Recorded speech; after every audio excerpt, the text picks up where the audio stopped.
It's interesting how a person's view of the world affects the way they live in it. If you're someone that views the world as stagnant or random or having no purpose, it's amazing how quickly a person like that, their soul cascades into self-focus and selfishness. But if you're someone that views the world as an opportunity, you view it with gratitude, you view it as a gift, you view it as a place where things are moving and possibilities are endless, we tend to engage that with our life. Now what's interesting is when we step into the story of the scriptures, we find that God is actually a God of movement. And he's not only a God of movement in the sense of the macro sense on a 10,000 foot scale, but he's actually the God that gets involved with each human being's life. In the very beginning of the scriptures, we have an interesting image. We see God and his presence, his spirit is hovering over the waters, over the depths. And the Hebrew word there for spirit is ruah. And that means spirit, but it can also mean breath or wind. It's the movement of air.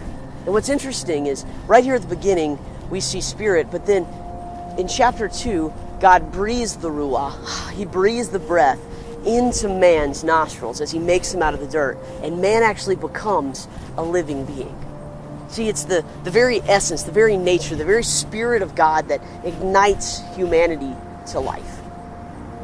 And then as we go on from the Old Testament, as we continue through, time and time again, God desires to be close to people. And when we step into the New Testament, we find another word, pneuma. And pneuma means spirit, and it can also mean breath or wind. In fact, it is the pneuma in the Gospel of Luke that leads Jesus everywhere he goes. It leads Jesus to heal people. It leads Jesus and gives him the power to teach and to preach. And ultimately, it is the Spirit of God that leads Jesus to the cross to pay for our brokenness. See, it is God's Spirit, it is God himself that desires to be close to us, to move us in ways and impossibilities we've never imagined.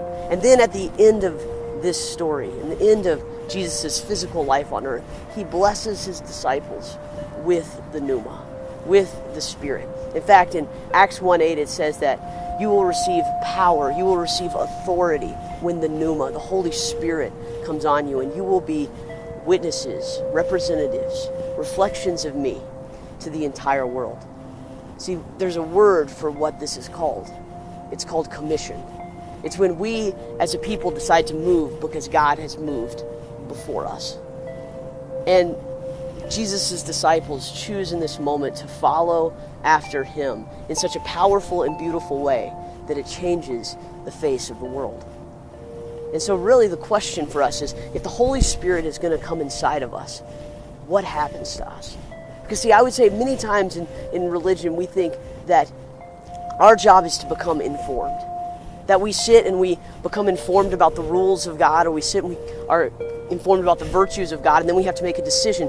Do we make a good decision or a bad decision? And that good decision or that bad decision makes us good religious people or bad religious people. But the scriptures don't seem to indicate that.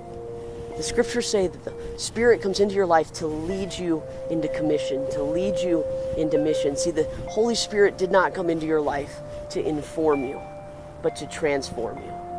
It's not about every minute decision that you make. It's about every step that you choose to move with the Spirit of God that will transform your life forever. So now the question is, will you choose to join with the Spirit? Will you choose to plot good? Will you choose to take on his mind and mission? And when you choose to do that, when you choose to embrace this core value of the scriptures, this core value of Jesus, you will move from someone who sees the world as only accidents and circumstances that may be random to someone that realizes God is always bringing about divine intersections and is moving in a way to change this world.